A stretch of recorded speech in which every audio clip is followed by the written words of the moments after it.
jump right into it, huh? So we're playing some more Yawgmoth today. For people that haven't seen this deck before, it is a value creature combo deck where you play Yawgmoth, Thran, position.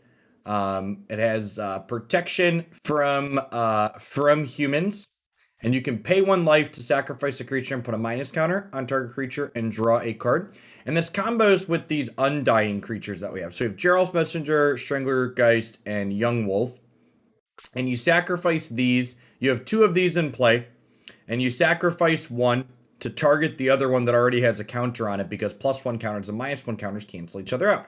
So when you have either of these 2 along with a Geralf's Messenger and Yawgmoth in play, you can drain your opponent for 2 basically by paying 2 life as well as drawing some cards with this. And we've got Eldritch Evolution as well as Chord of Calling to kind of tie the room together to find all of our creatures. We got some mana dorks at the bottom end and some Wall of Roots and stuff. So this deck was sweet last time we played it. Let's jump on into a league with this one and see how it feels today.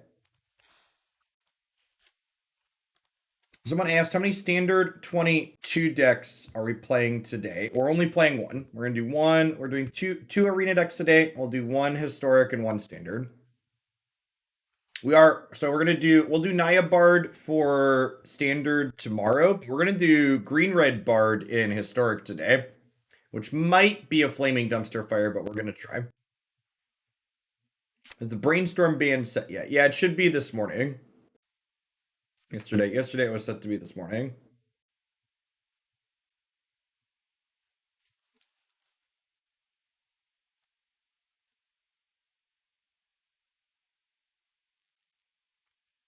Aviant, thank you for the 16 months. Welcome back.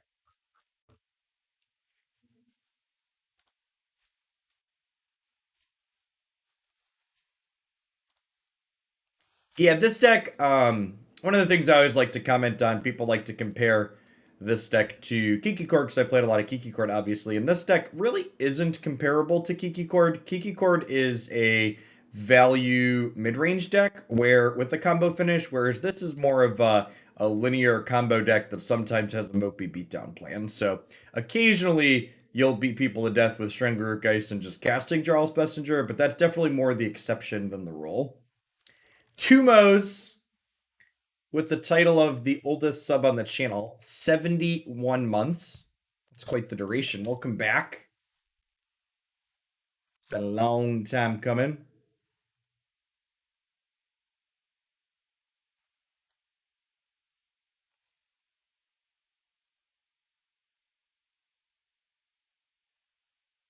Almost 6 years next month.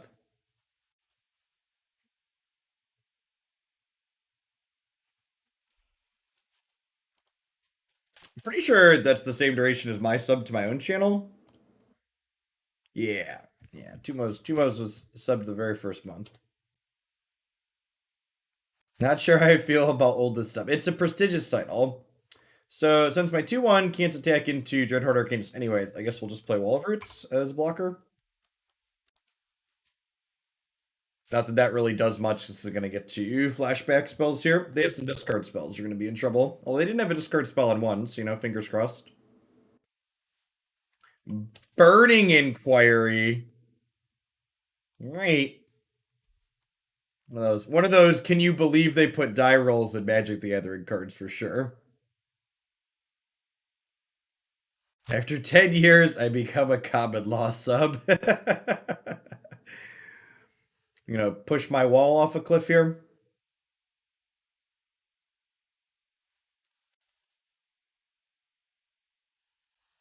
I went away for a while and came back. I seen Jeff playing standard best of 1 a couple of times. Was it because the decks were submitted, or does Jeff enjoy best of 1? So standard 22 only has a best of 1 format. So standard 22, for people that haven't been keeping up, is an early rotation format, essentially.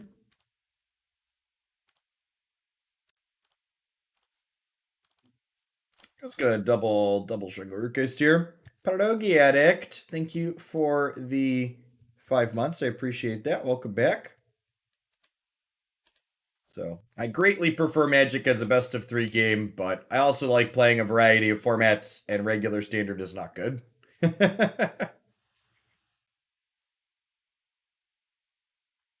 So They did an early rotation queue last year as well, except they didn't introduce the early rotation queue until halfway into the format. So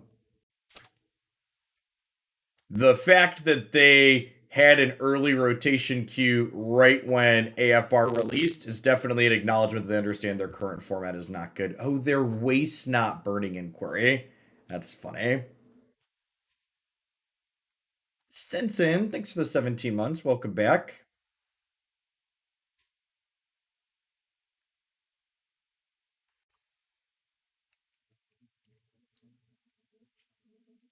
Lettuce is yummy. Thanks for the brand new Prime support. Welcome to the channel. What will you do for YouTube content when you're watching live so much? I have been posting small amounts of YouTube only content. If you haven't checked out my Pokemon Go stuff, it's been a lot of fun. Oh, that's what happened why they got 4 waste not triggered. This was a land and a creature, so it triggered it twice. That's funny.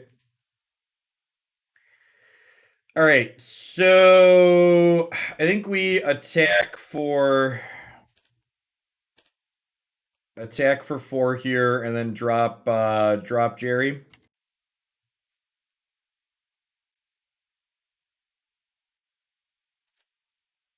Deoxys is a weird looking Pokemon. You're not wrong. If you think about it, though, like, I don't know if you played Pokemon as a child or the older generations, like, Mewtwo's kind of a weird looking Pokemon, too. So, like, the mythical legendaries, whatever you want to call them, are, tend to be a little strange looking. I'm actually going to hold on to this rather than play it because if they Burning Inquiry me, I want extra bad cards that I might discard instead of my good ones.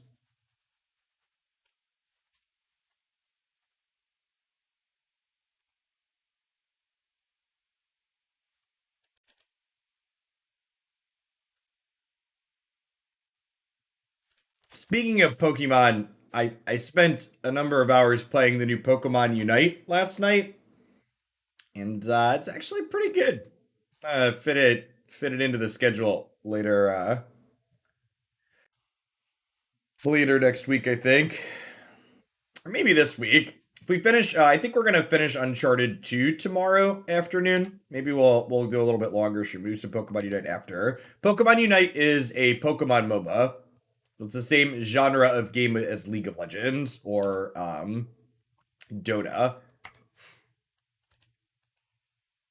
Only it's much easier to parse and get into.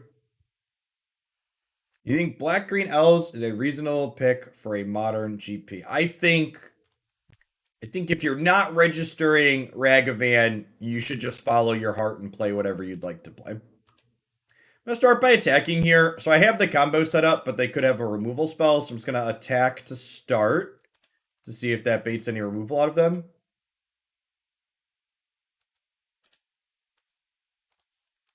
So we'll go ahead and Eldritch Evolution. Sacrifice this one. It gets 2 or more, so now I get to get the Thran Physician. So pay 1 life, sacrifice a creature, choose a target. So you get -1, and then I sacrifice you. And now Jerry comes back. And then you sacrifice this, target the Jerry.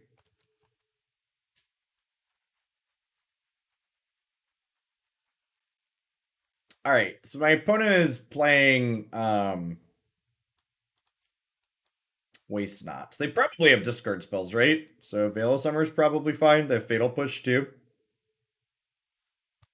They don't seem particularly fast. I'll board out Birds of Paradise. The Grist might be okay. It's a little grindy. It kills their, what's it called?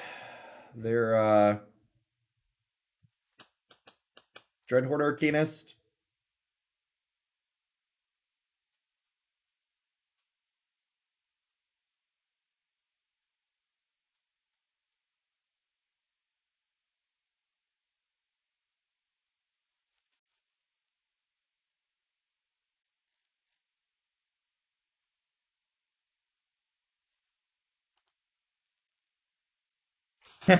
Thanks, Rook. It's good to have you back. Foxall, thanks for the third of a year. Good morning. Now, I understand when people People drop subs when their viewing habits change. Magic is a cyclical relationship for a lot of people, myself included on occasion. Taking breaks before. So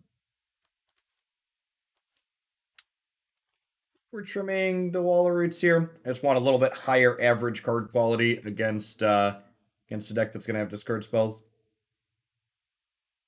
Endurance stops Arcanus too. Maybe. How would I expect things like Ox? I think Arcanus is probably their only graveyard card, I would wager.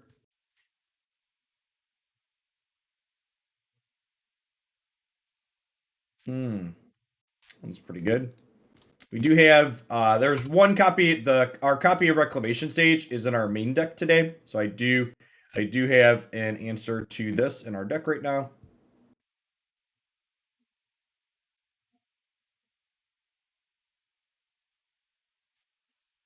No announcement, discard. Yeah, I just forgot.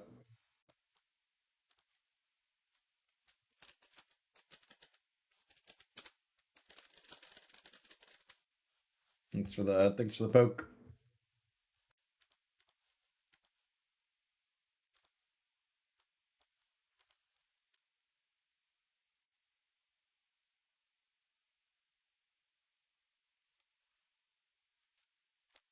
Well, it's actually a little scary to have this in our hand before we can do something with it, because if we get Thoughtseize or discard spelled again, Inquisition, we're gonna lose our answer to this ley line.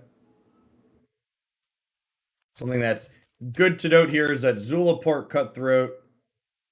Oh, this is a dice trigger. Oh, this one gets around. I was like, I knew this one got around, so this one gets around white ley line.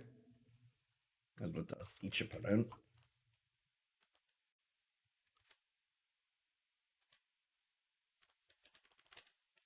I watched, I guess I should say, a lot of various magic content on YouTube when all of my children were small and I was up with various midnight feedings.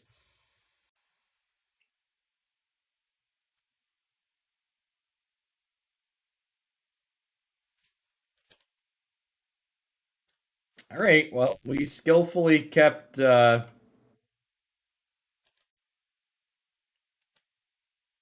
Wow, they didn't draw us and make us discard any lands. We just literally didn't have a land in our top 3 cards. So, land.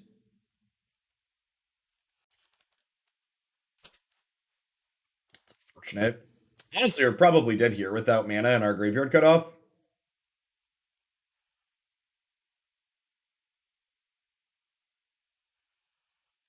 Yeah, so we kept the Reclamation Sage, but there's only been 2 lands in our top 13 cards, so you know.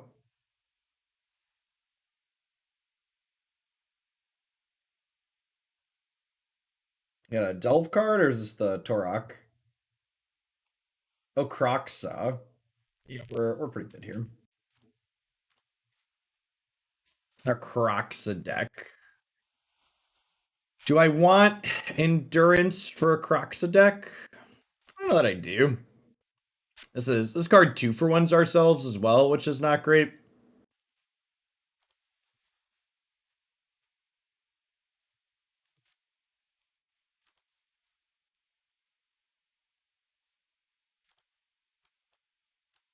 Seems pretty good. Ignoble on the play. Do I want Force? I've got like one. They're not always going to have this. He says his opponent has it for the 2nd game in a row. I guess Force kills Waste Not, but like, I don't really care about Waste Not. And again, like, it's another card that like kind of 2-for-1s myself in a lot of situations. It could theoretically kill 2 things, but they're not always going to have 2 things.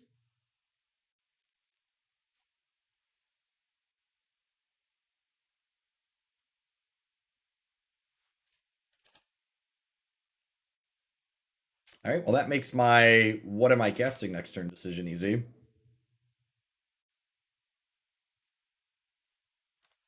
Can't be overstated how much I'm enjoying the return of modern content. Today, I'm off to get my second 5G booster. Good luck and Godspeed. Make sure you got some electrolytes on hand. Can be a rough one.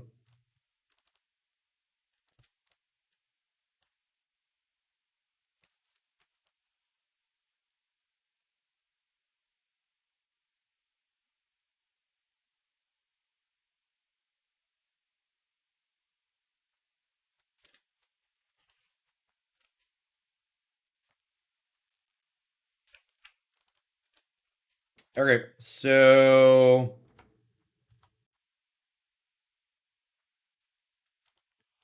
well, that's free towards Chord of Calling. So I have two, three, four, five, six. So we're definitely courting this turn. The question is, what for? It's probably just a Rec Sage for the ley line, huh?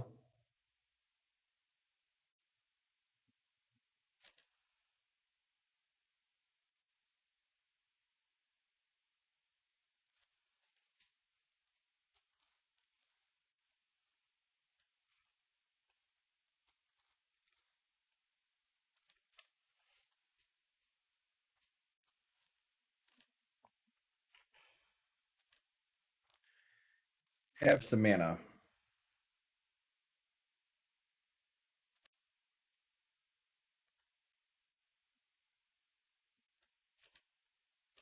To do nothing with your mana. Deal.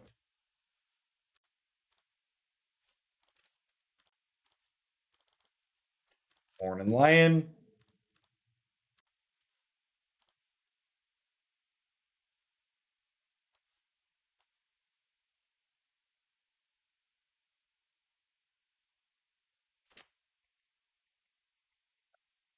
There it is. Pull up that one. And then, the true weakness of the Waste Knot here. We're going to be empty handed now.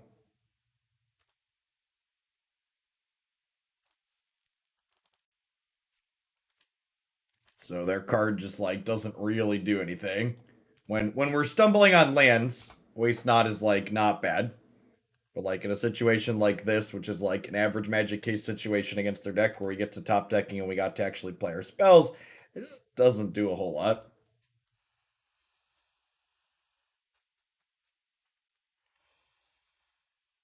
Ervik, thanks for the 20 months. Welcome back. The Croxa here isn't particularly scary because Grist can sacrifice a creature to kill it.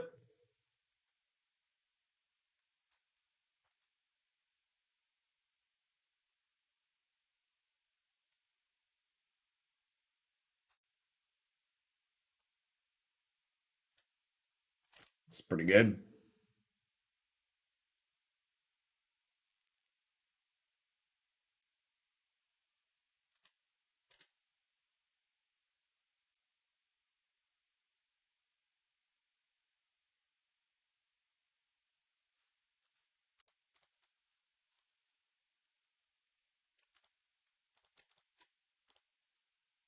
It's another.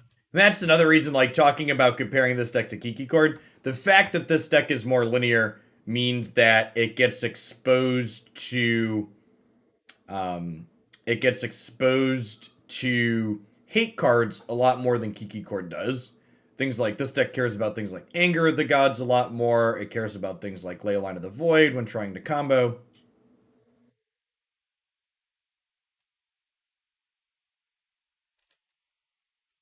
I think I'm just gonna go ahead and cycle this Veil Summer because I'd kind of prefer to have my hand empty by the time they Croxa.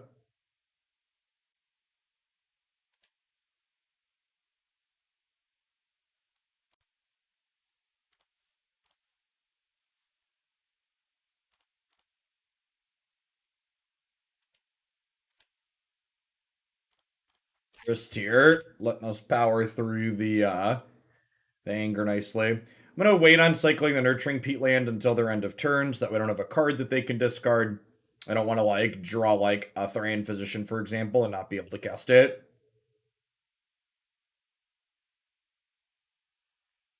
Yeah, there's a few cards now that take multiple Twitch messages to show all the texts. Magic cards are rather wordy.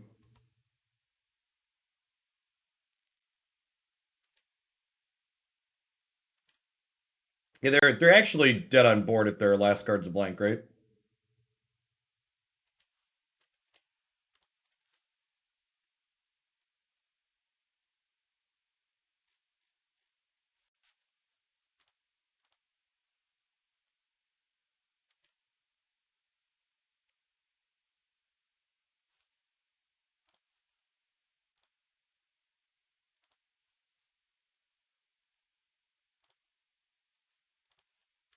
That one. Attack for 5.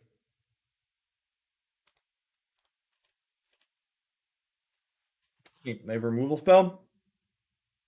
They do. I mean, they're still going to 2 here, right? So, like, even if they, like, find a way to escape this croc, so they need another sweeper. Need another Anger of the Gods. Could buy them out of time, perhaps.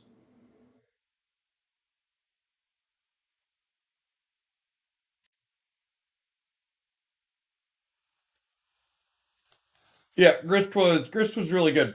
And again, this card's sweet because the top line of text on it there, when it isn't on the battlefield, it's a 1/1 green. It's a 1/1 insect token. So you can Eldritch Evolution for it and Chord of Calling for it. Really, really neat design.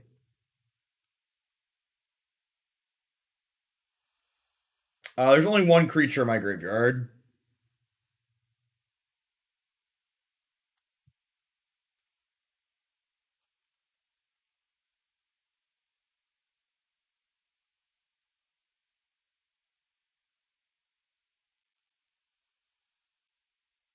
Come on, opponent. Are you dead yet?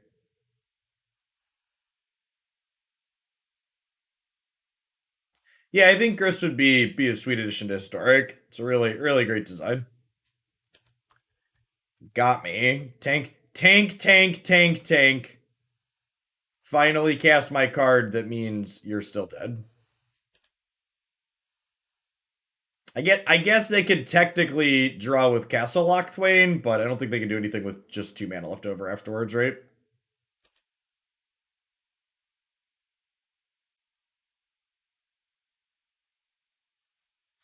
Well, yeah, Grist is a creature when you cast it from hand, so you don't have to pay the value tax.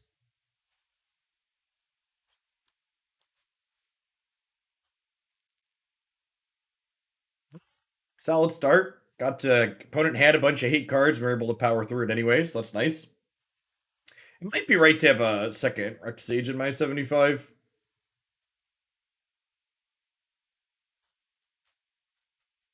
Ooh, Clasm would have gotten him out of it. I'd be surprised if they had Clasm and Anger though.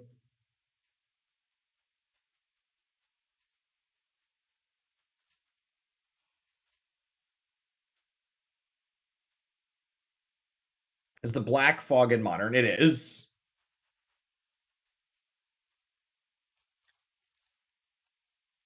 Oh yeah, even if they had Black Fog or Clasm, they were dead to the Grist because they drew a card. Good call, good call. Brontodon?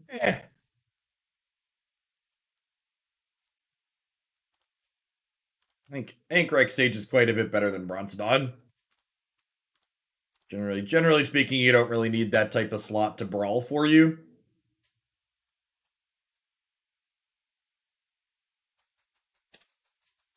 This one is not particularly good against us. We don't really cast that many non-creature spells.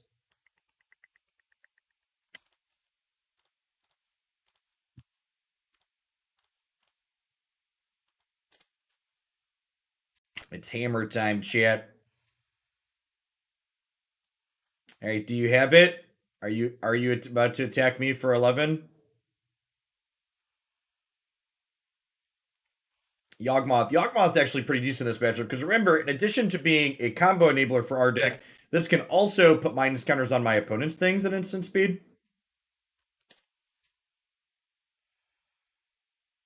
We can utilize it to kill things like Esper Sentinel and Stoneforge Mystic and all that jazz.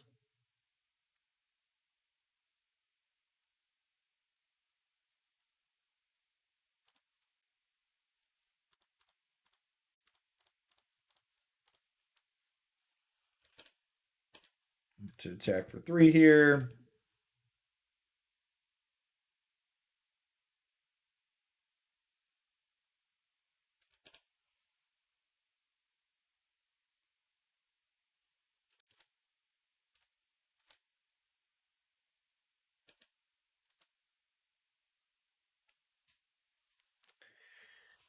For this just combat damage to player. Whenever you put 1 or more 1 counters on a creature, you get a snake token with Death Touch. Well, ain't that a great draw?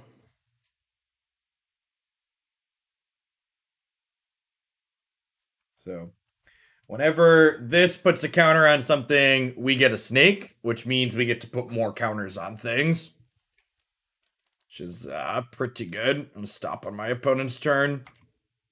We might start using Yawgmoth at end of turn.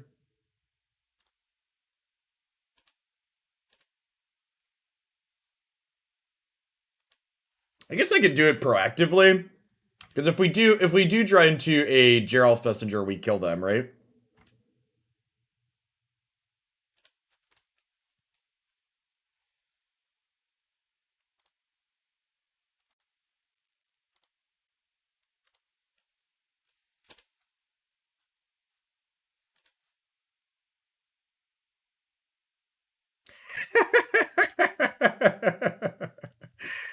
Easy game.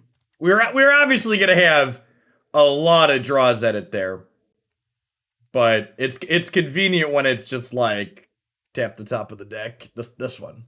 I want this one. All right, so Fatal Push and Force of Vigor can come in here. Never did have it. Rex Sage is in the main, like I mentioned.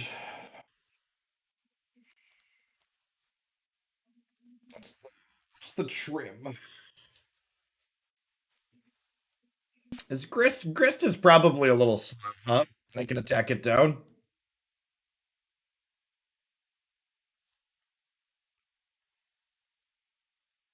And then is it like Strangleroot Geist out? For probably not winning particularly many games via fair beatdown.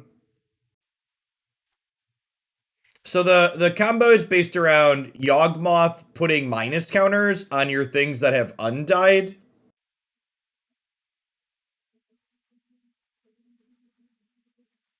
You want Grist's ability to cord for removal spell? Maybe? I don't know. Like, I guess we want the ability to kill something large on occasion. What are my other trims here? You want trim messenger?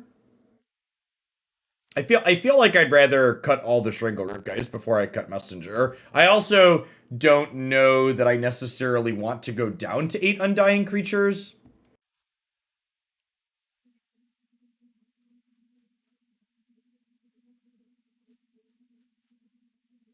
Let's try it, but I think there's a chance that boarding down to 8 undying creatures is wrong.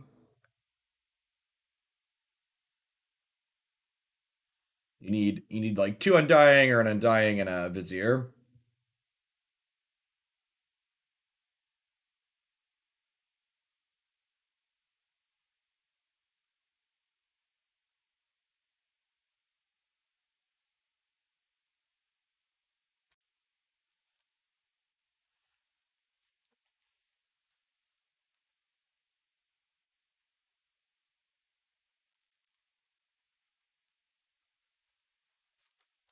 Yeah, this is pretty good.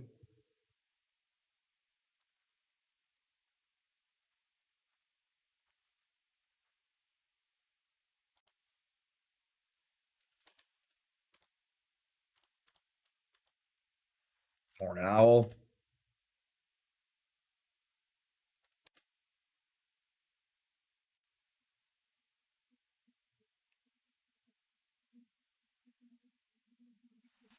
Sure.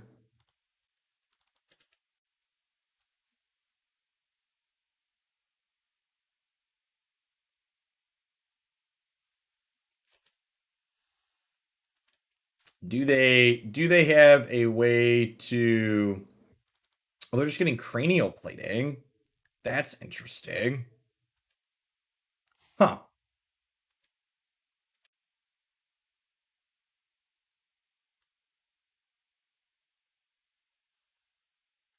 Did I just Force of Vigor, kill Memnite, kill plating?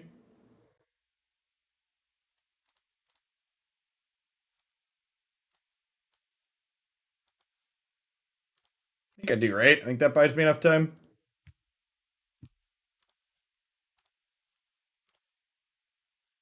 And then we like curve this. To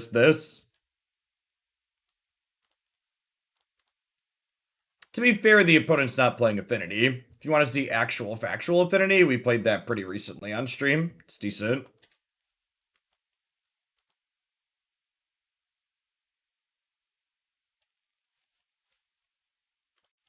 So I'm giving you a timeout, Pikes. Your backseating's been really aggressive this morning, and you've not provided any justifications for any of the backseating you've been doing.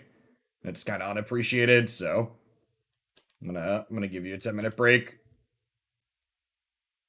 You keep saying no, I wouldn't do that, or no, don't do that, not providing any justification for why your decision is the one I should be making. You just keep telling me that my plays are wrong.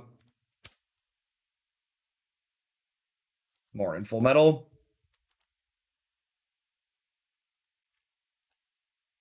Like, for example, I disagree with you that Luris looming means I shouldn't Force of Vigor because with my hand, with the Hapatra into this, I'm just looking to buy time, which is exactly what the Force of Vigor allowed me to do. I'm like, obviously the Hapatra is now dead, but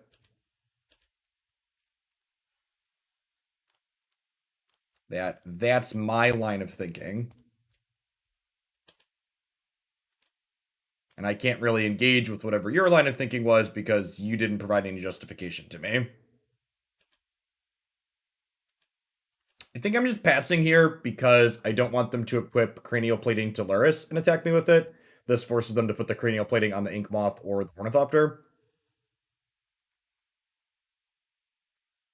Can someone tell Chitus I don't know what Warlock class does, so I can't answer their question? Not a clue.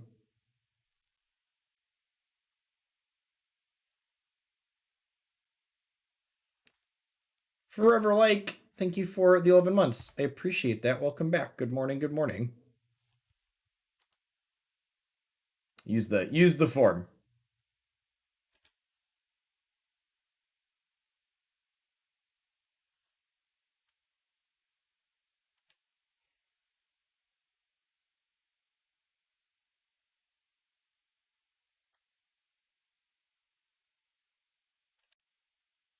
Okay.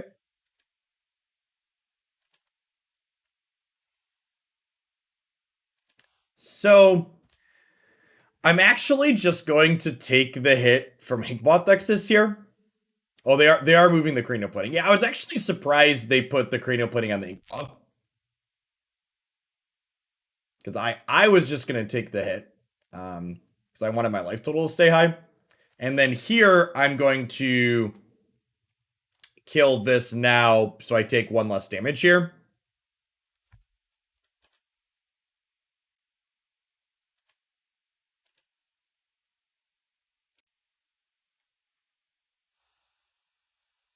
I just have to take this hit now, right?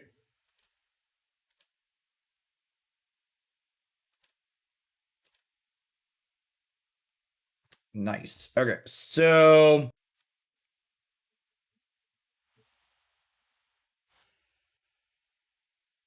I'm gonna start by attacking for 4. See what they do. And now we cast Yawgmoth. And we can draw some cards.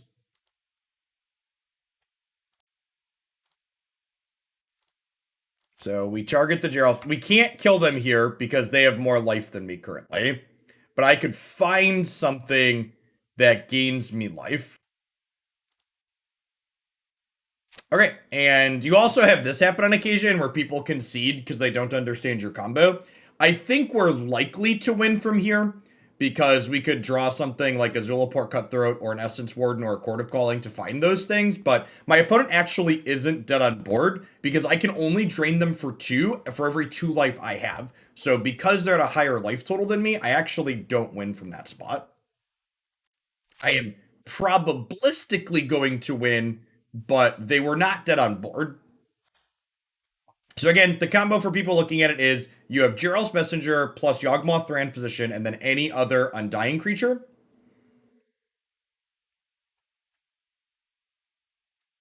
Yeah, so there is a chance I could brick there. I was going to get to draw a bunch of cards.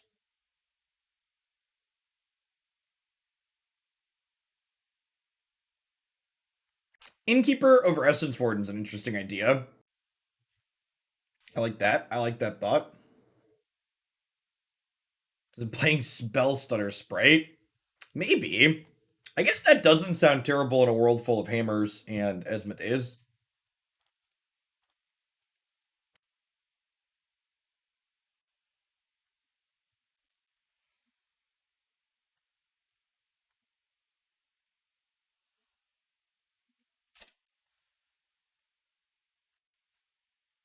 Come on, play a Ragavan.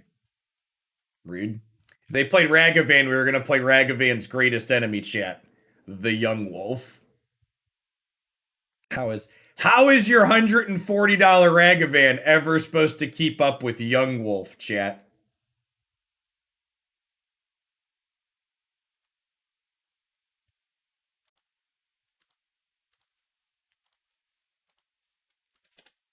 It's $140 on Moto. I think so. E-Price. Ragavan.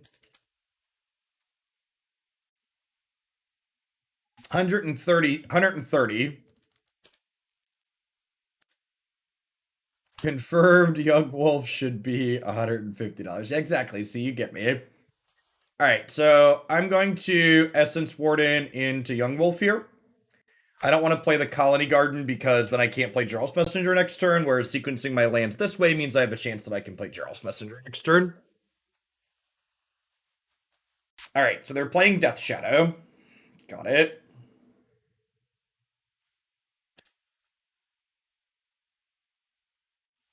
Nailed it.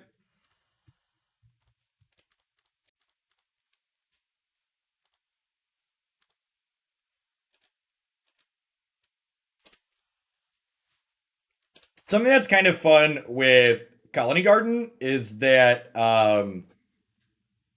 it technically taps for mana for Chord of Calling the turn you play it. Yeah, that deck seems really good. I'm kind of glad that I wasn't playing Runeterra while it was better than it is now. Oh, hey, and that's free too, right? It looks like my opponent's auto-passing, which means they're dead here, right?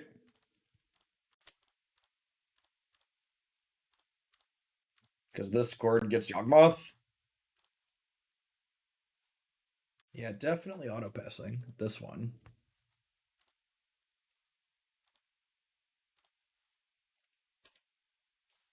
Nice.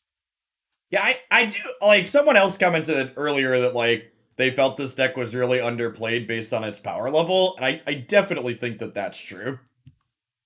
This is our second time playing this deck, and when we played it last time too, it's just like, man, this feels really good.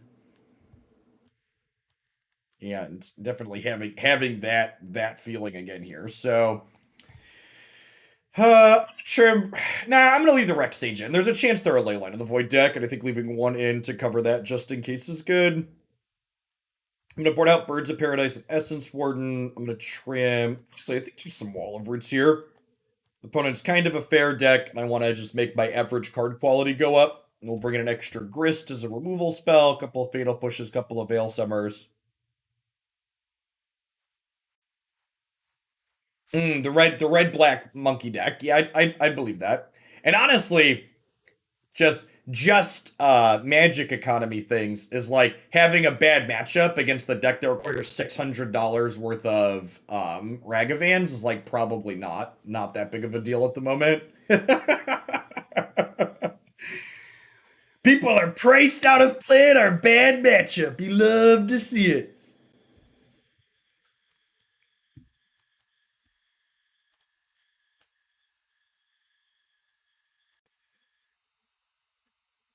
So I'd like an untapped green on one, but Beggar Shan't Be Choosers, his hand's definitely keepable.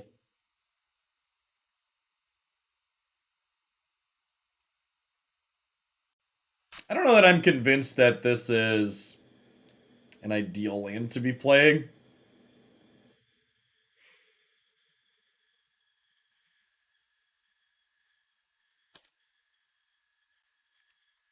Nailed it. Never didn't have it.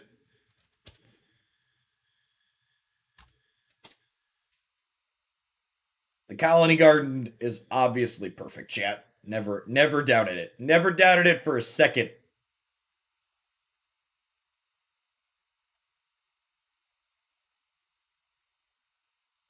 Oh, you know what? I probably should have assumed they were a Dragon Rage Chandler deck.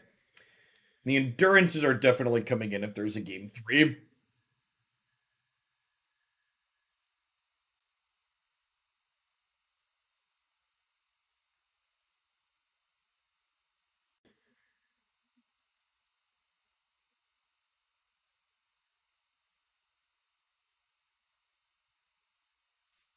Endurance blocks these Dragon Rage Chandlers even when they have Delirium. And it resets their Delirium, which is great.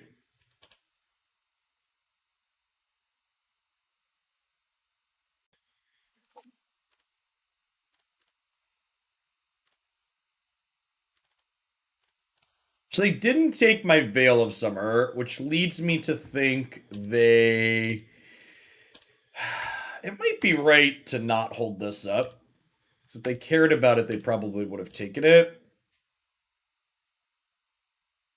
Have I liked the Urza Food deck? We played it once and it felt kind of sweet. It has a lot of like neat little lines and micro decisions.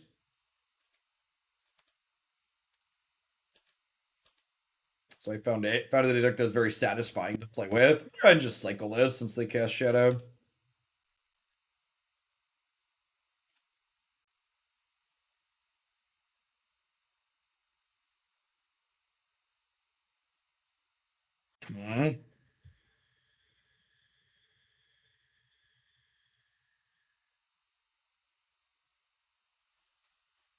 Do we attack with Strangleroot Geist again?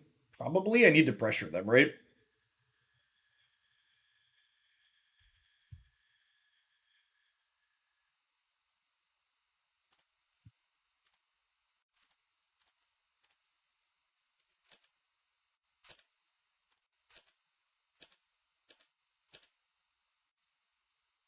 How are people arguing that not refunding wild cards for suspended cards is not greedy? I had someone go one step further, Beetle, and they accused me of being selfish. They were like, "You don't even need wild cards. You shouldn't care. Why do you care about getting rare wild cards? Just like human beings incapable of thinking that someone else could want something for someone other than themselves." It's just like, tell me you're a selfish prick without telling me you're a selfish prick.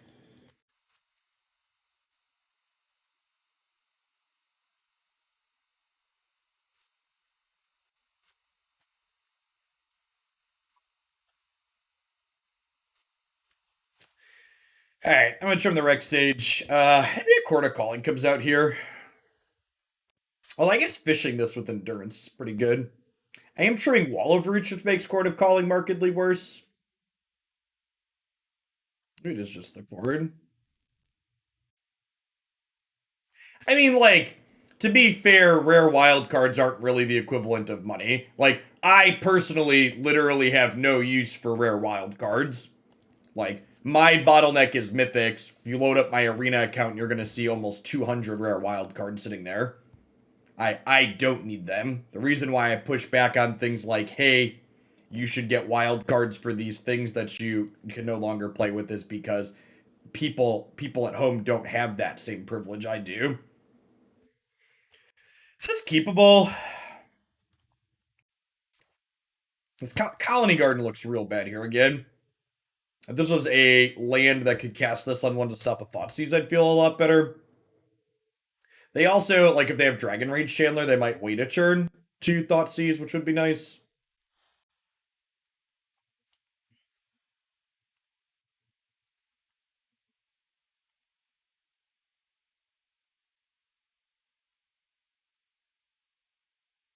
Yes, courting for one extra while you have an elemental on the stack is sweet, Beetle. It comes up in Kiki Court a lot because you'll want to cord for Resto or Charming Prince to blink the elemental before it dies.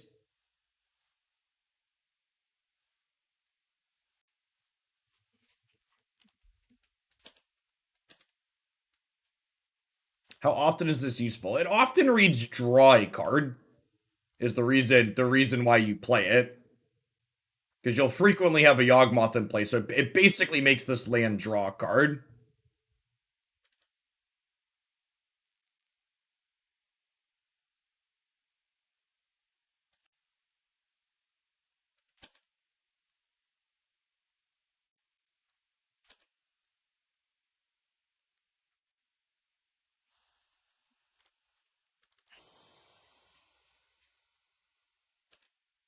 I'm gonna pass here. I think I'm just supposed to pass because the Twilight Mire is awkward. And they're drawing 3 cards here with 2 baubles and a draw step, so there's a good chance we get Thoughtseize here. We're Inquisitioned, and I'd like to hold up Veil.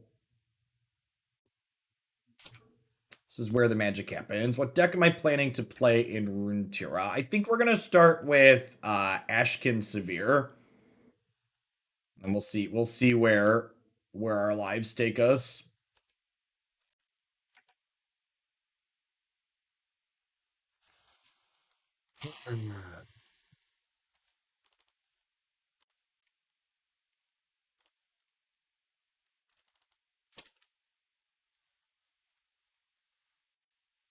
It's a Prime sponsor for. The Runeterra segment at the end of the stream is sponsored by Prime Gaming today. So I put Prime sponsor in the title to start because I didn't want to forget to put it up there because it's part of my contract.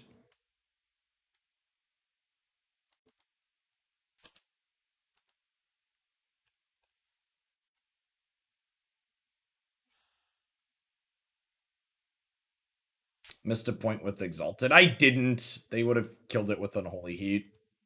I guess I technically did this at end of turn, so whatever, I kind of missed a point. Actually, they're a shadow deck, so hitting them for 1 is actually just wrong here.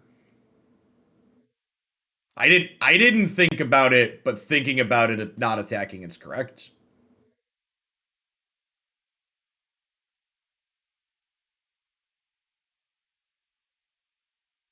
I can't put an exclamation point in it as Zentoth because it's required in the contract to have a hashtag in it.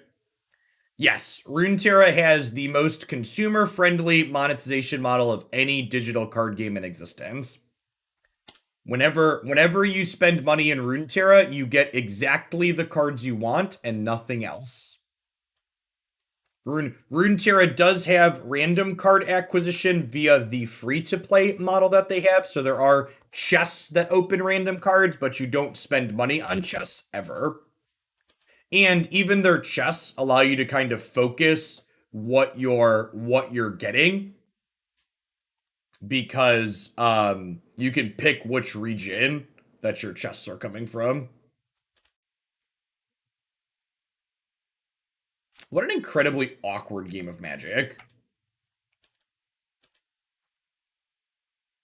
Just the most awkward. Am I casting a Geralf's Messenger?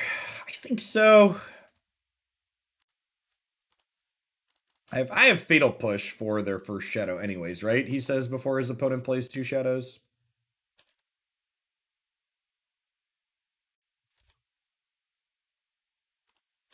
Yeah, not only do you buy exactly what you want in Runeterra, but their most expensive card type, the Champion, costs $3 per copy, and you're hard limited on only being able to play 6 champions per deck. So most of their competitive decks cost between like $20, $25, and $30 to build outright from an empty collection.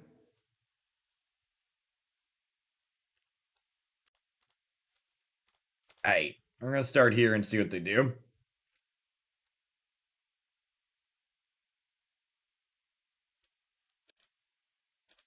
So that's not attacking me next turn now. So we're gonna go ahead and attack for 4 here and see what they do. And then honestly, I'll probably just play second Geralf's Messenger. They might Fatal Push us or something here, so maybe we're gonna Veil of Summer.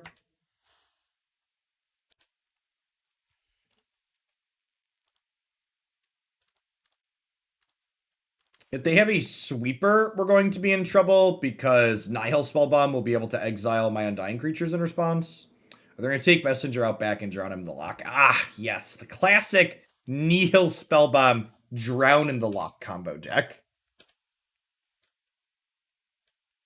A tried and true Magic the Gathering strategy. So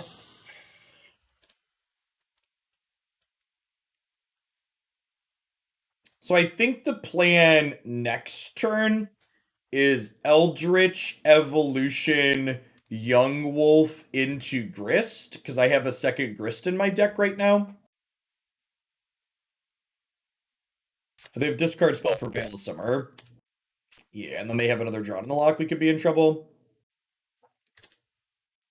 So they have 3 cards left in hand. So for anybody that hasn't read this book before, the 3 cards left in their hand right now contain Drown in the lock as well as Temur Battle Rage. So we are unfortunately dead here.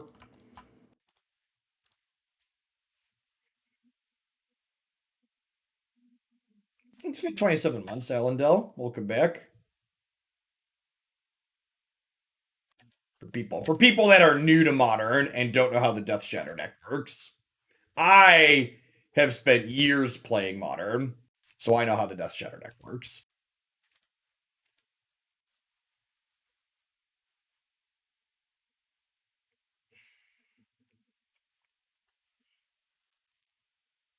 These decks still play Stubborn Denial, sometimes in the sideboard.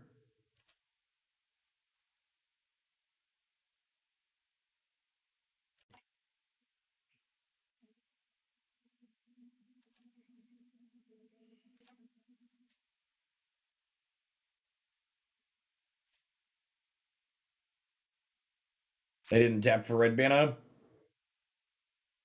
Black, black, eh? Nope. Still need to tap for red mana. Come on, you know my last card. Cast the Temur Battle Rage. Do it. Do it. I'm not blocking because we're dead to TBR regardless, so kill me.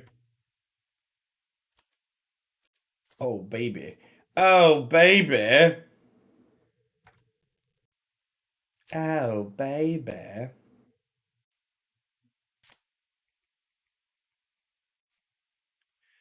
So I'm going to fetch Dryad Arbor because fetching Dryad Arbor means that if we draw Grist or any 1-mana creature, we have lethal. Because a 1-mana creature turns into Grist, and then we sacrifice the plant to kill the Scourge. Geralf's Messenger is also lethal. How about a land? Do you think a land is lethal, chat?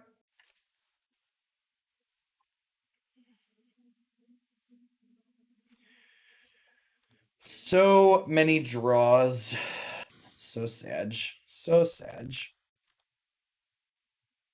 Oh! Oh, chat, we just have lethal anyways, right? We sacrifice this and go get a Strangleroot Geist. Nailed it. Found the line. The land was lethal, I just didn't know it yet. That incredibly green-black mechanic haste. I'm so the reason why it took me so long to find that very obvious line was because I was still in shock that we didn't get Temur Battle Rage the previous turn.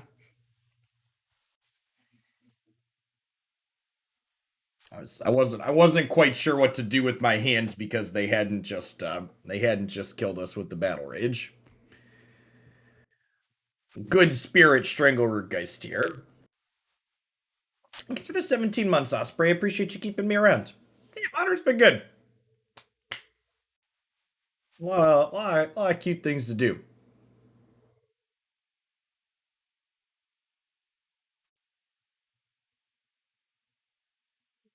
I feel like I was looking through the recent deck list dumps looking for something to play this morning, and I feel like I've hit almost every archetype that's popped up in the format recently, so I'm going to start revisiting decks like this that we've played once that felt good. So we've done a bunch of Kiki Chord, obviously, because I love Kiki Chord, but I'm going to go back through the various modern decks that we've played in the last month and a half and get some of them back up for a repeat if they felt decent the first time. Grist has been very good. I definitely would not play less than 2 Grist. Honestly, a third is possible. The Imperial Recruiter Humans is on my list of things to get back to.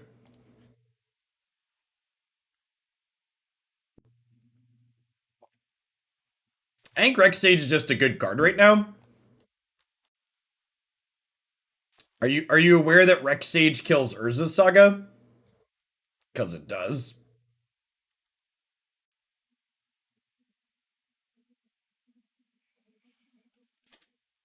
Caves of Koilos, Lantern of Insight, chat.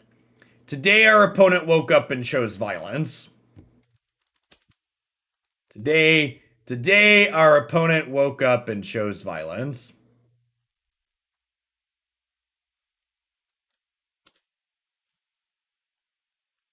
Pixis of Pandemonium. Exile my thing. Yep. I assume they're going to exile this Eldritch Evolution, right? You don't want to give me a tutor. You're giving me a tutor. Hey, thanks, I guess.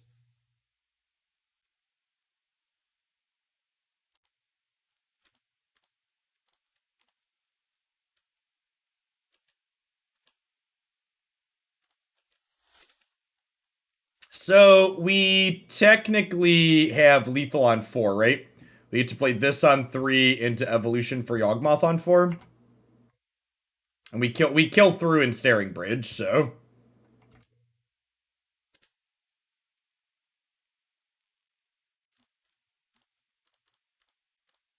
And now they know we have the combo. Because they know we have Eldritch Evolution.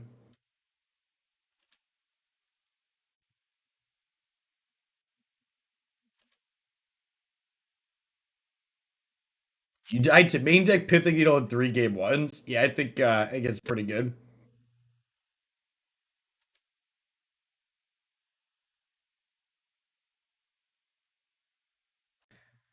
Are you dead yet? They do have 1 card in hand. What is it?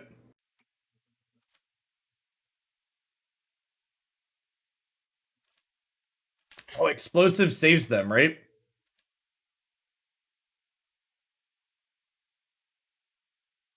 Explosives buys them a turn.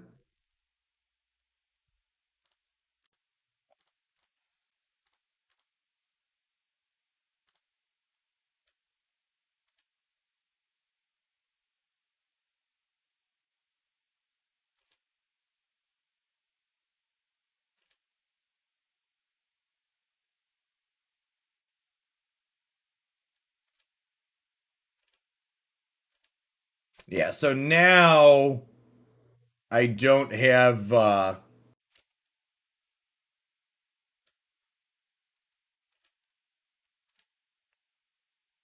now I can't get my loop going, so I need another creature. But I think we're gonna be okay, right? We'll just get them next turn. Because like they have a crypt, but like I have more undying creatures, and I have another young wolf in hand.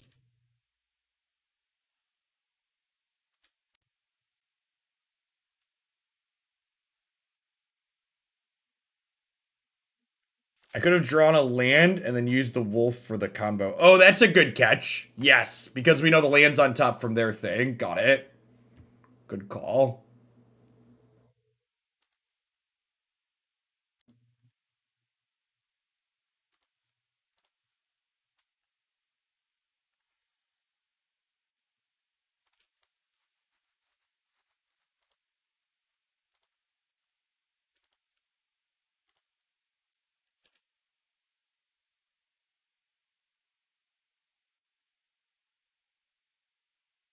So they have Tormod's Crypt here, but I have another Geralf's Messenger for once they. So put a counter here, sacrifice you. And then they crypt us in response here, which isn't a big deal. Because then I use this Eldritch Evolution. Sacrifice this. Go get Geralf's Messenger.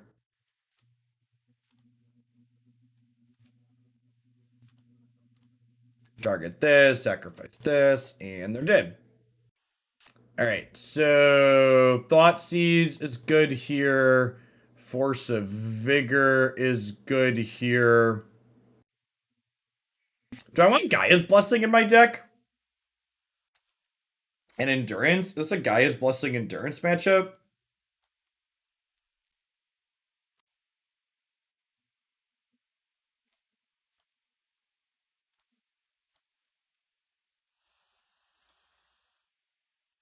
I guess Voidmere stops Torbod script. That doesn't seem particularly useful. Strangleroot Geist attacking isn't particularly exciting. That's probably these probably isn't good. They have Pixis too. And like my combo cards are pretty redundant.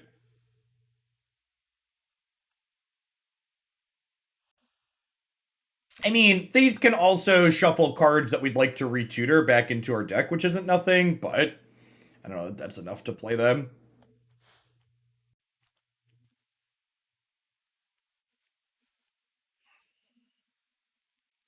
Sure. That's actually really good, huh? Get to go Thoughtseize on one into Wall of Roots, Young Wolf on two.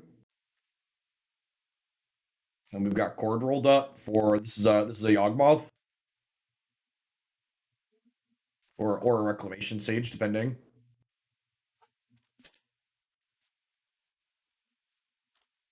Nice, nice.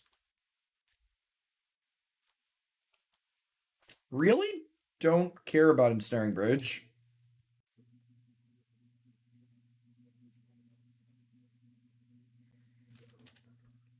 This deck's great. I think this is one of the better decks people just aren't playing in this format for whatever reason. Like I mentioned this before, but it's going to be really interesting once people go back to once we get paper tournaments back again and we have data points that aren't just random moto leagues.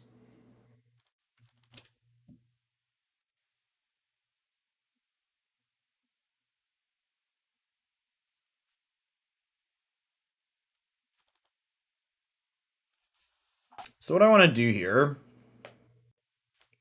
is it crazy to Strangleroot Geist and then like Chord for one to set ourselves up a mana creature for next turn? I feel like that's the play, right?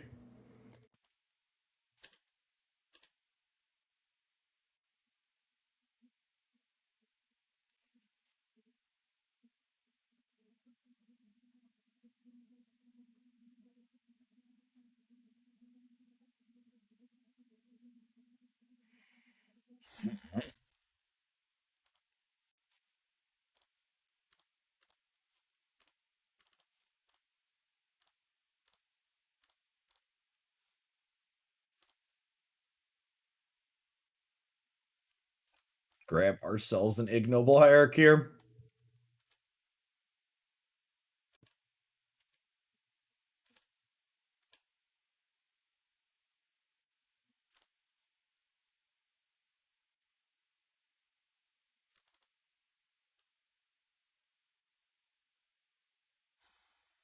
I don't have any way to finagle lethal this turn, right?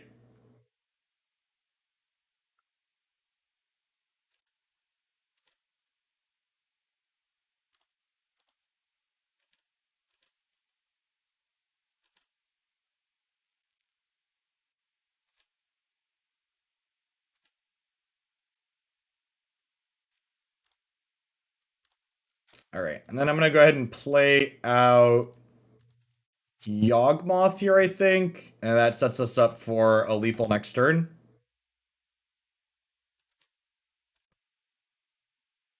It's a ballpark for the price on this. Digital price on this deck is $364. Ooh, this is a punish. So if I play out Messenger instead of Yawgmoth, it can't get Inquisitioned. Interesting. All right, so what are we portable holding? I'm gonna take the Ignoble Hierarch off the table. Uh,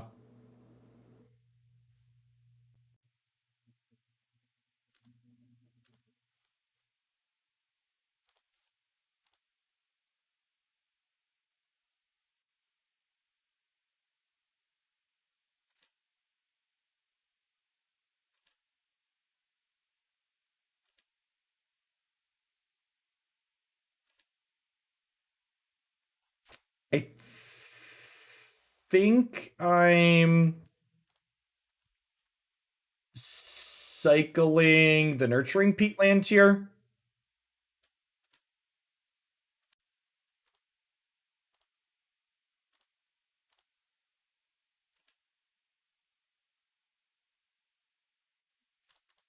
Magic's easy. What an easy game.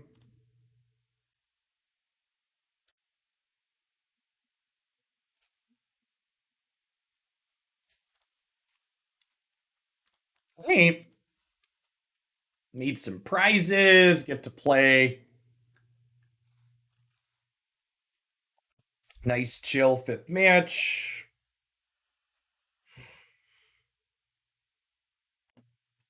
Ema death, Throne of Death, it would literally key lizard on a chair. I'm gonna be honest, I don't know what Throne of Death does, Matrique. I mean, to be fair, this deck is like well set up to allow itself to be lucky, right? We have 8 tutors. You have Yawgmoth that draws a bunch of cards. Your deck has a ton of redundancy. Like, Grim Tutan, thanks for the follow. If you're still here, welcome to the channel.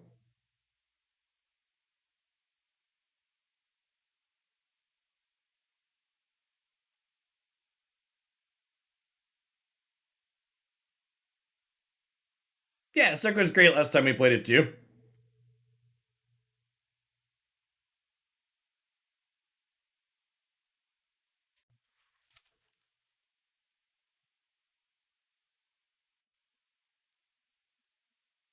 Oh, Egon's backside is Throne of Death. Yeah, you could totally put those two cards together. Throne technically synergizes with Ebon too, right? Because you can mill it in there.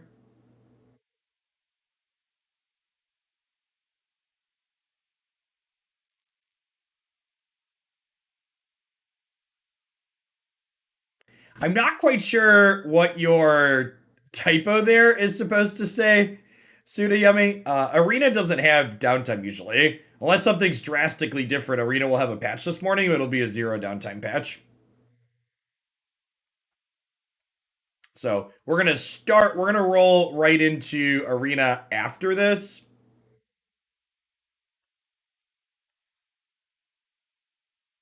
But if we get there early before Brainstorm gets patched out of the client, we'll just start with Standard 22 and then do Historic second.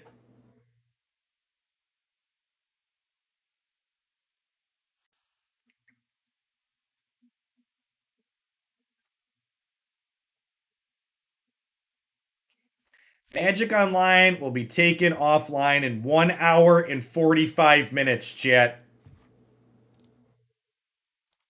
Really? We're having downtime on a Thursday for Moda? That's weird.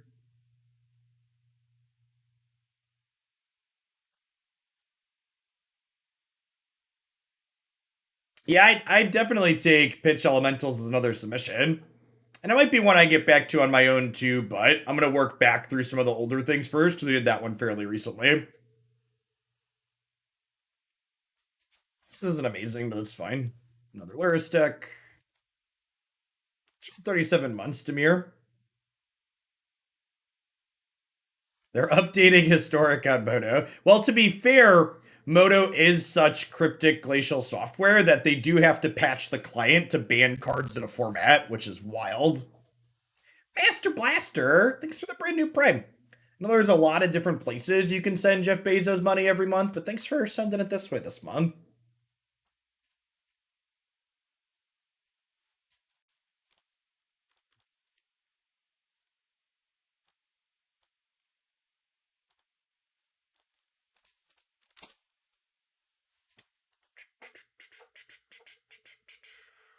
I think this deck's a great choice to build in paper. In fact, to set a low bar, build it. This deck is much better in paper than it is on Magic Online because in paper you don't have in paper you don't have to like click through it clunky. Yeah, it looks like hammer time. We won this matchup earlier. Fair Yawgmoth is very good in this matchup. Let's watch my match with CGB. CGB's good people. Thanks for the prime. All right, so a couple of choices here. If you want to watch my CGB match from the other side too, by the way, you can find that up on my YouTube channel. So obviously we're killing the Esper Sentinel. The question is, do I want to play Zulaport Cutthroat before I do that? I could fetch Dryad Arbor and sack the Dryad Arbor and then attack them for 3. I could fetch a not Dryad Arbor land, cast Zulaport Cutthroat, sack an Ignoble. I think I want to attack for 3 here, so I'm going to kill this with a Dryad Arbor sacrifice. This lets them play equipment at instant speed, so I want to sacrifice it now proactively, so that way they can't like flash in a hammer in response to make me sacrifice another thing. Yeah, if you have the mana base, I imagine this deck's not that expensive. Like a lot of the rares and stuff in this deck are just like not particularly popular cards, right? Like Geralf's Messenger. I mean, we have had one person that scooped before we were fully ready to combo, but I think most people are scooping at a pretty appropriate time. Like that opponent was not winning that game. They were stuck on one land. Yawgmoth is $20. Okay, that makes sense. I mean, like $80 for a playset of your keycard. Messengers are $20? Messenger, God, MTG Finance is so silly, chat. I guess zombies have big casual appeal, huh? This is a big casual appeal card. It's never, yeah, it has exactly one printing. Ford and Eldritch are $10 each. My Chord of Calling is worth $10. Chat, I have a paper Chord of Calling. You telling me I can sell it for money? I've got a whole burrito sitting right here. This entire burrito. Oh man, I'm gonna have to sell that and get a burrito, I think. This Chord of Calling's just been sitting on my desk. I would love to trade this Chord of Calling for a burrito.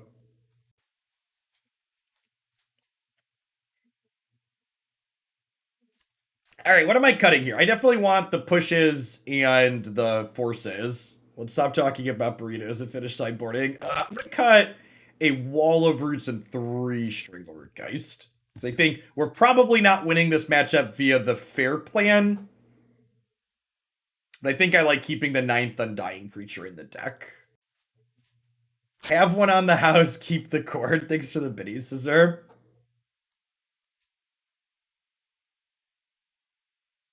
Jeff ever leaves the planet's gonna be on a burrito-shaped rocket. Big true. Big true.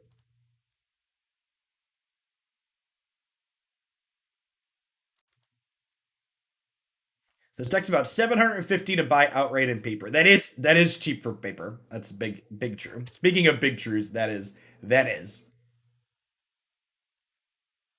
No turn 1 play from Hammer Time.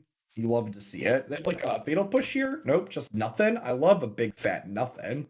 Big fan of big fat nothing. You have a Stoneforge Mystic on 2. Prismatic Ending, sure.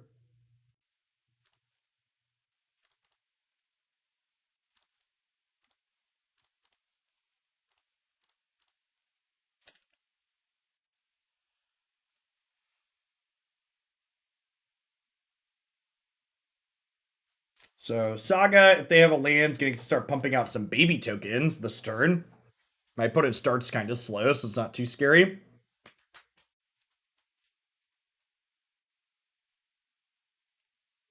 Someone said they hope this is in the fall set for Innistrad. I would love this card. This card and Gravecrawler are 2 of my biggest wants for Historic on Arena. So I think they would push zombies into playable there. 6, Suna. I will almost assuredly be taking you up on that at some point.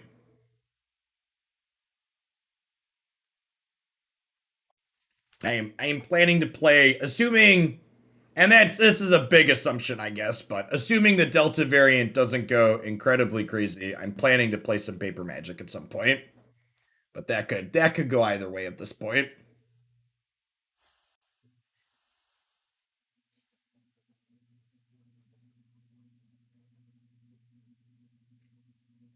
Sure, 11 months, Fisher Swamp. Welcome back.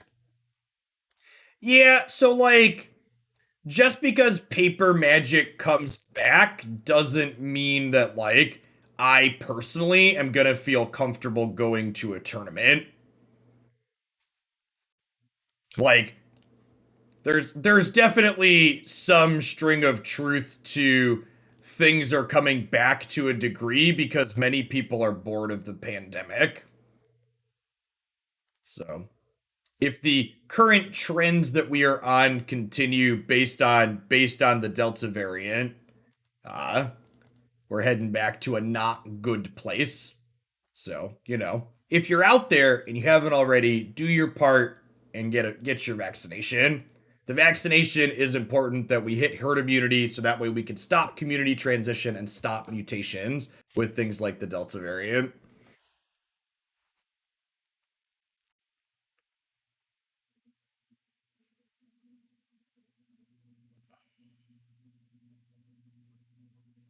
Am I supposed to attack with Young Wolf? I think I just want it back as a blocker for my Grist here.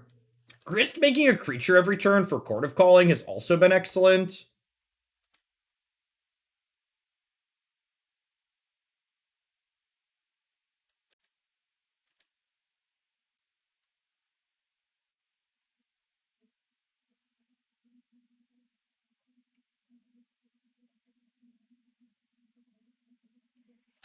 I actually think it's pretty unlikely that people that are subscribed in the channel are going to pipe up negatively about the vaccine. We talk about important issues often enough that anybody who's an anti-vax sack of shit probably doesn't give me money. And that's the way I like it.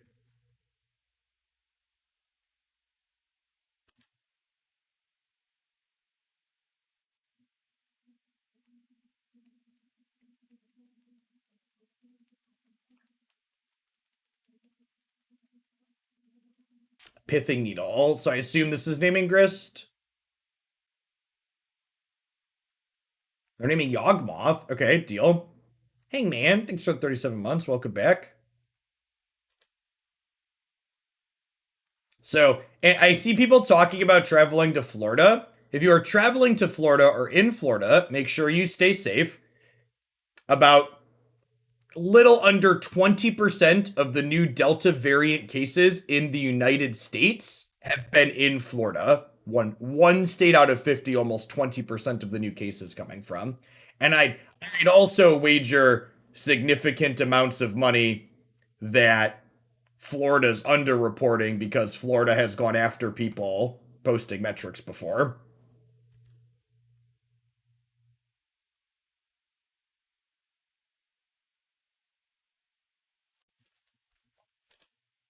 Think I'm chump blocking to keep Grist high up here.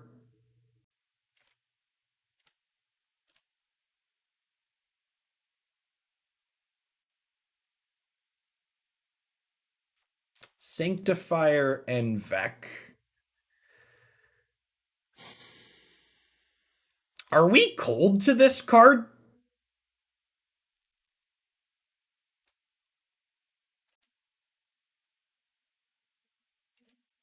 We are not. It just makes it more complicated. So we can't kill with Geralf's Messenger, but we can get Zulaport Cutthroat and loop 2 green Undying creatures, is what we're able to do here.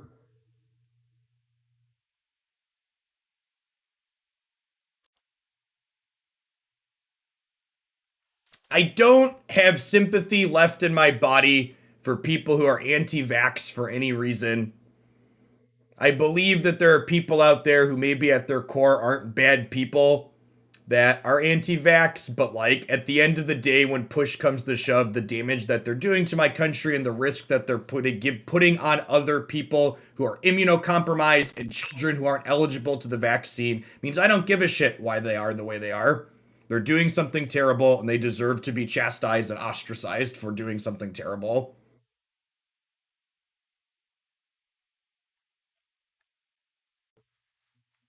They did name Yawgmoth with this too. So our opponent is assembling this kind of white prison lock here.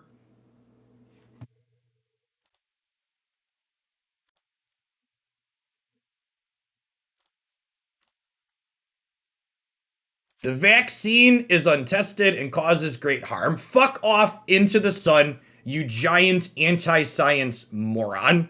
Look at that. We did get one. Wait, was that the brand? That was the brand new Prime sub today. Look at that. Look at that. Someone who's brand new to the channel. Yeah, I don't need your $5. God, what a just a this thing that's been distributed to millions of people at this point is untested. Really? Really, it's untested and causes great harm. Citation needed. You know what definitely causes great harm? And I have 600,000 citations from the United States alone. COVID-19. To be fair, that idiot didn't spend their own $5. They spent Jeff Bezos' money to do that. What am I doing here? We're in like this mono white prison lock chant, and I don't like it.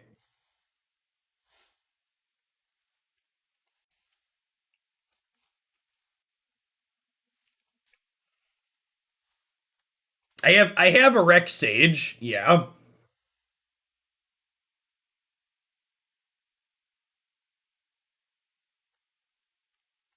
This means when I do these, this gets exiled. If I Geralf's Messenger, what am I courting for?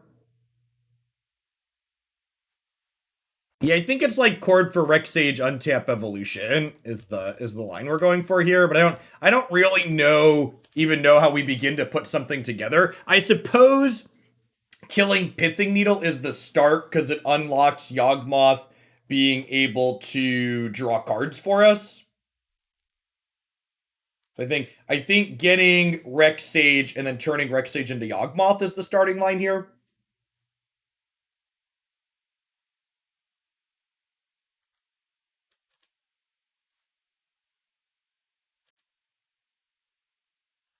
Listen, chat, even Sean Hannity on Fox News finally decided to do the right thing and tell people to get vaccinated because the stock market's starting to take another plunge. And Sean Hannity and assholes like him that promote propaganda do care more about their 401k than they care about pushing their bullshit to you. So when push comes to shove and they actually stand to lose money from the lies that they're peddling, they'll tell you the truth.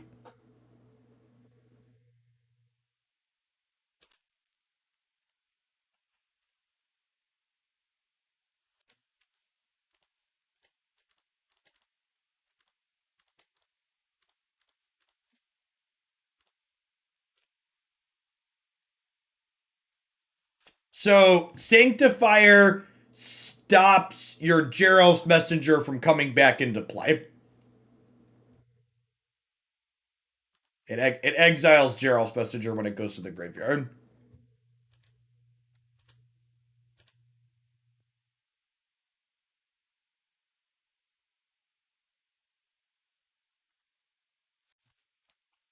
Easy game. All right, so they got a Colossus Hammer with Stoneforge Mystic, but Yawgmoth means that that's like not a big deal. We evolution to save mana. What am I doing with my saved mana? It's actually wasting a mana to evolution because I can't spend that extra mana on anything. I'm just passing here.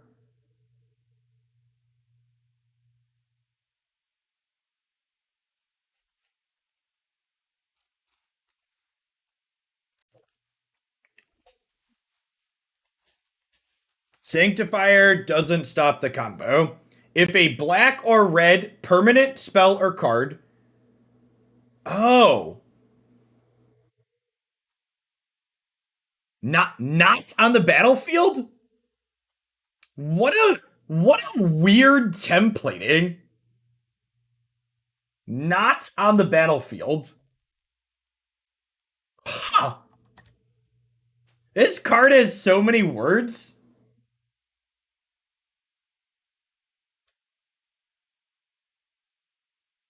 I mean, if it was like discarded from your hand.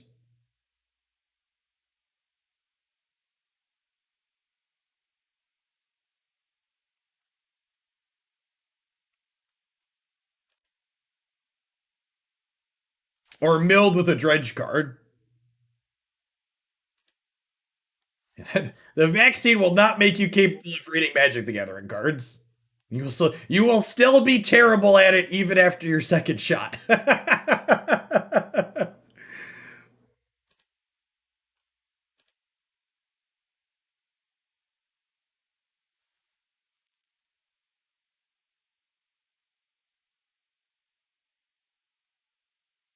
So wait, I'm really confused now.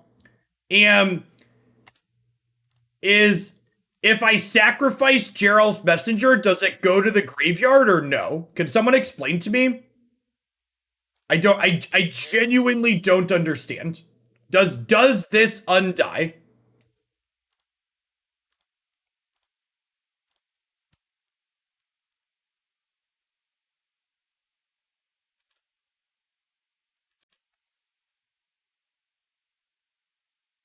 It gets exiled, it's worded poorly. That's fine. This is lethal.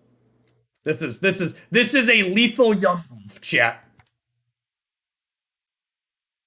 Undying is not a replacement effect. It's a triggered effect from the graveyard. It gets exiled. Really? That's so weird. This is a lethal young wolf, chat. Classic lethal young wolf. And it's lethal because this gets Zulaport Cutthroat.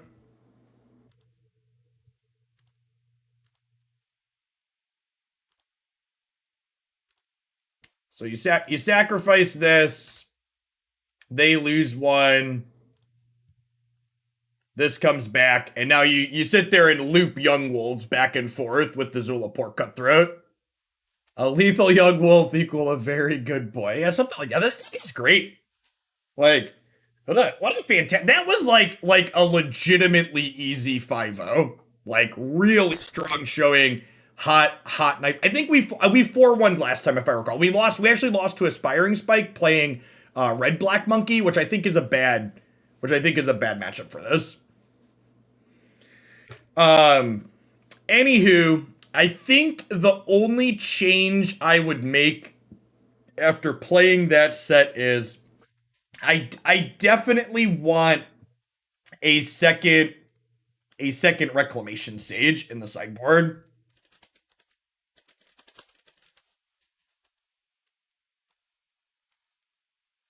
Zero, thanks for the 29 months. Welcome back. I don't know if I'd cut Khalni Garden. I don't know that it was awkward enough to warrant cutting. For some reason, thanks for the time. Whatever reason you have, I appreciate the support. Over Voidmere, maybe? Yeah, maybe. I don't know. Like I would expect the Ragavan matchup to be hard, and I would expect the Voidmeres are here because I would wager our Living End matchup is pretty bad. Although I guess our Undying creatures come back after they Living End, so maybe that's not true. Would Mass Vandal possibly be better than Rex Sage? No, I think Rex Sage is better. You're not always gonna have a creature in the bin.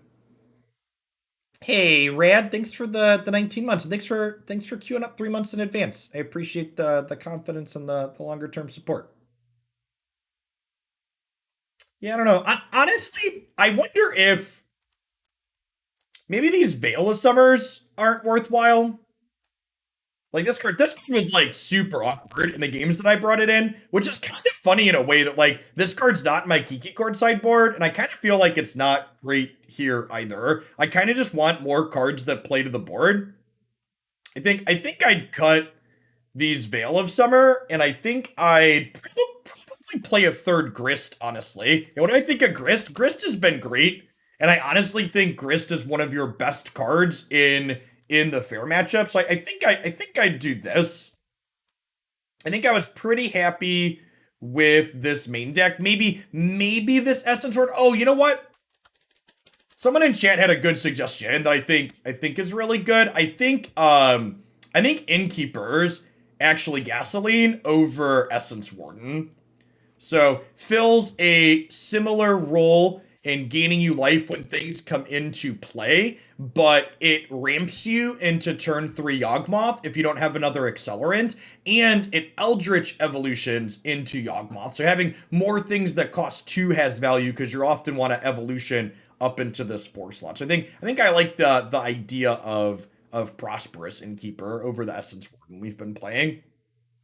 Someone asked about the Gaea's Blessing. I don't know. Like, in our Kiki Chord League on Monday, we played against Mill twice in 5 matches. And while obviously we didn't play against it today, I think, like, having one sideboard card to stuff Mill in a box sounds fine. I think the Mill deck's legitimately good. Although, there's probably also an argument to be made that with the Mill deck now playing Hideous Laughter, that Exiles maybe Blessing's not worthwhile.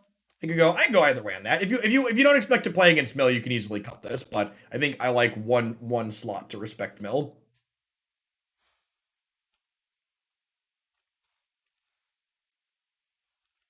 I think that's pretty corner case.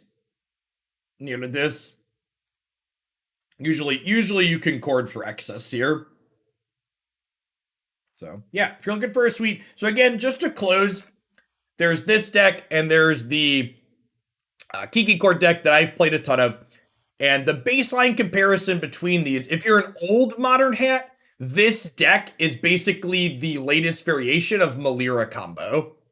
Which I know sounds funny because, like, there's not a Melira anywhere in this deck, but it's in that same vein where this deck I would describe as being a combo deck first and a mediocre beatdown deck second. Whereas Kiki Chord's the opposite. Kiki Chord is a mid-range value deck with mediocre beats on the front end, and it is a combo deck on the back end. This deck has Force of Vigor currently to kill what's it called? Torpor. But Torpor is also not particularly popular. All right, let's play some Magic Arena, huh? So the Magic Arena